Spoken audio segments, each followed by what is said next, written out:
What is up, everyone? JD here. I hope you're doing well today. We're going to dive into what's new this week. Let's get into it.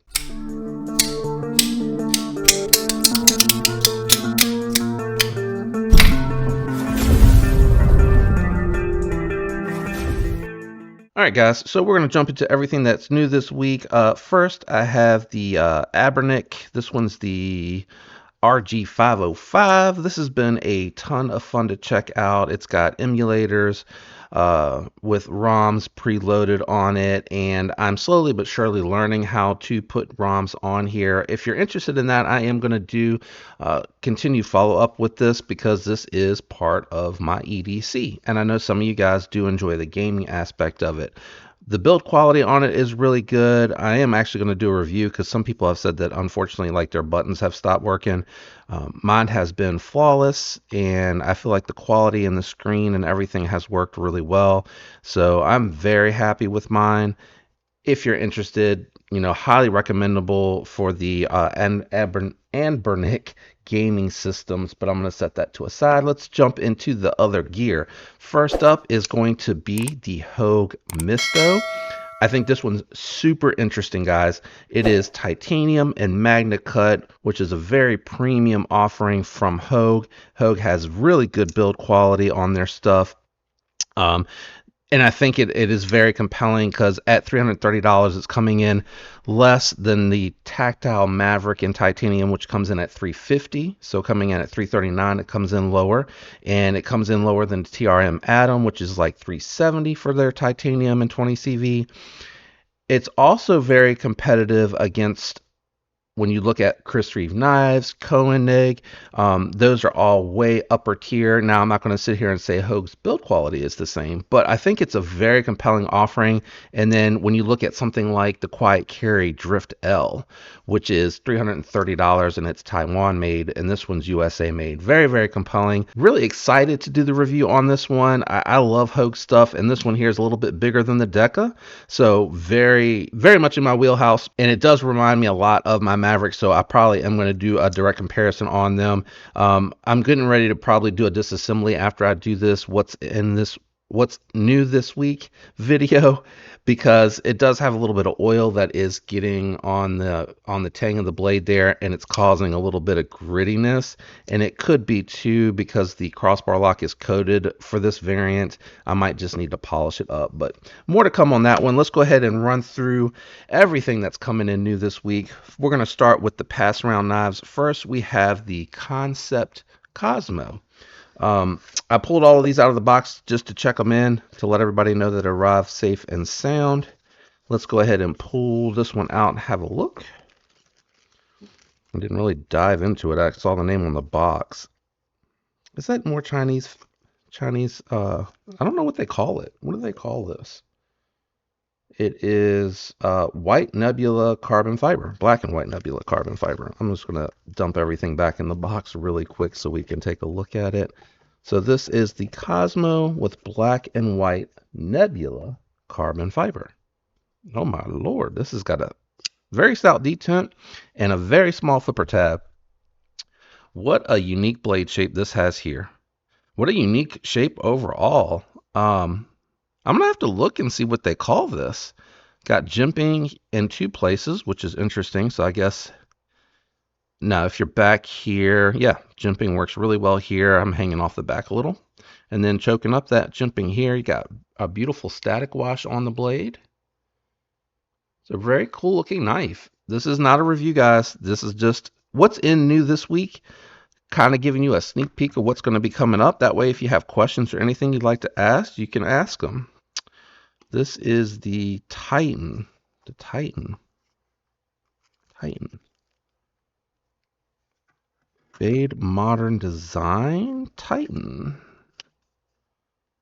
Okay. I'm not quite sure I remember who the OE is on this. And now that I'm thinking about it, I think I unboxed this and forgot to check in that it arrived. So I need to go do that. Let's check out the Titan. It is a very small knife. I like the Blurple here on the pivot collar. Oh, and on the backspacer. Cool looking pocket clip. I wonder how that'll work. That's really, well, it's not anywhere near the relief cut. It probably should work okay, but it's really tight down to the body. So you got a flipper tab. Oh my gosh. That is a chisel, right? That's a chisel blade shape. Dual flat ground. Yeah, that is a blade shape for sure. It's got a very stout detent on the thumb studs. Okay, it's not a shaker. Very clicky. I was curious to see. Ooh, the detent on this. Holy moly.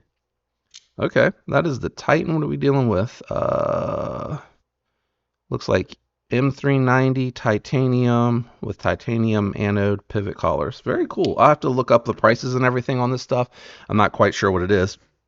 The last two are knives that I purchased that I was very interested to check out because I really love Migueron's line. Like everything that I've looked at from them to me has been very well done, very impressive. So we have two here. We have we'll start with okay. So this one here is going to be the budget PGOs. I had the premium on here. When I do the review, I'll do my best to link that. Go ahead and bust that out of here. These came from Amazon, so I just pulled them out of their white packages. I do remember ordering them because I bought them, but I am, pulling them out and checking them out with you for the first time here on screen. I'm running out of space over there. I know it probably doesn't look gray. It might look a little green on screen. Hopefully it looks gray, but it's like a light gray. You still get a titanium pocket clip.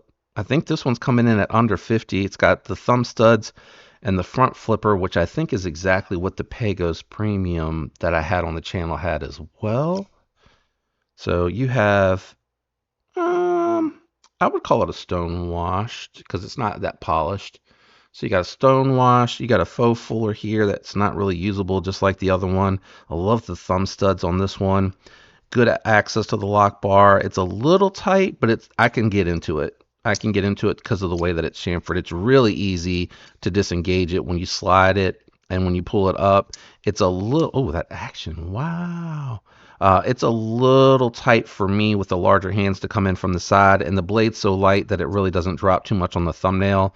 I don't know what I carried the other day, but it chewed up my thumbnail when I was fidgeting with it. The front flipper, jimping's a little big, but it feels aggressive. I can't remember this one. No, that's good. It's got a good, oh, it's a little slick. Good front flipper. So that is the budget version of the Migueron PGOs. And then I picked up this one because I was really excited. This one's a little bit newer. Tried to cut it before screen, but that doesn't seem to have helped me get it open. Let's see. Oh my gosh. Let's lift. Okay, we got to just lift up and over. Okay, we got it. This thing is packed. You see how? Look at that. That thing is packed in there, man. Come on. I like the other box better, but I'm guessing this probably helps them save some money. And it is stuffed in here. Where's the warranty, the information. That's all that's in there. This is the warranty. Precautions, cleaning and maintenance, and thanks for purchasing. Let's see here. Actually, let me put this back. The whole reason I pulled this out was to slide it into the box. Back into the box. All right, let's see. This one here is very interesting. It has the black micarta. Whoa. There we go. I was like, did they change their stickers to where you can't reseal it? Man, I like the old boxes better, but I get it. It's probably cheaper to make these. Micarta. Is that titanium? And they continue to offer the titanium backspacer. Now this one, I guess because the micarta must cost them a little bit more to manufacture. It is $59 instead of $49. I think the Moriarl was. It was coming in under 50. So this one, instead of the front flipper coming up, this one they gave a flipper tab. Ooh, that detent is nice. Needs a little bit of breaking in. Nice and centered. You got the steel liners, micarta, titanium. Detent feels okay. Feels better for the flipper tab. It feels good. Maybe it was just that first one. I think it was just that first one. Yeah, it needs to be broken in. Why is the action on this one so much better? That's about the same. Yeah, it's about the same. I don't know why it felt so smooth on this. It's about the same. It's about the same. So flipper tab, looks like you got probably a FRN backspacer to keep costs down. Steel hardware, steel liners. Are they hollowed? Probably so. Yeah, they're milled out for weight reduction. This one, I like the Kyrix too. It has really good lock bar access. You can come way down if you want to get past that flipper tab and just let it drop, or you just move up. In this part here, it's chamfered all the way up, and then you can let the flipper tab in this instance fall to your thumb. But with the front flipper version on the premium, I always just disengaged it in the middle. Same with the Kyrix. I'm sorry, the Moyarl. I like to do it that way. Interested to checking this one out. What is with you guys? This one looks better, but that pocket clip clearance Migron, it's too tight. All right, I'm not going to get into the reviews. This is just a what's new in this week, or what's in this week that's new. No, what's new in this week? I don't know what I'm calling this series yet. This is only like my second one of doing them. So we got the Keurig budget, PGOs budget. We got the Titan. Can't remember who makes that. I'll catch it in the review. We have the Concept Cosmos, which is a very interesting blade. And then I guess I should have put my knives together, huh? The Hogue Misto Premium, which is awesome. I'm excited. I hope it does well. I hope people realize the value here and grab and snatch these up so Hogue continues to make them. If they can continue to make premium offered knives with Magna Cut titanium under $350, like, that's a really phenomenal deal. If you think about it, the Shaman is $230, so roughly $100 more for titanium. And typically when you get aftermarket titanium scales, they're what, 140 to 180, depending on who makes them and how they're done and knurling and all that good stuff. I'm pumped. I hope people aren't turned off or turned up the nose at this. I think it's phenomenal. Let me know what you think about the lineup that I have here for the upcoming videos that'll be coming to the channel, and let me know if you have any questions about these as well. This is what's new, what's in new this week. I hope all of you have a fan. Shout out to everyone out there that leaves the likes, comments, and is subscribed. I love you guys, and I hope you have a fantastic week. Until next time, peace.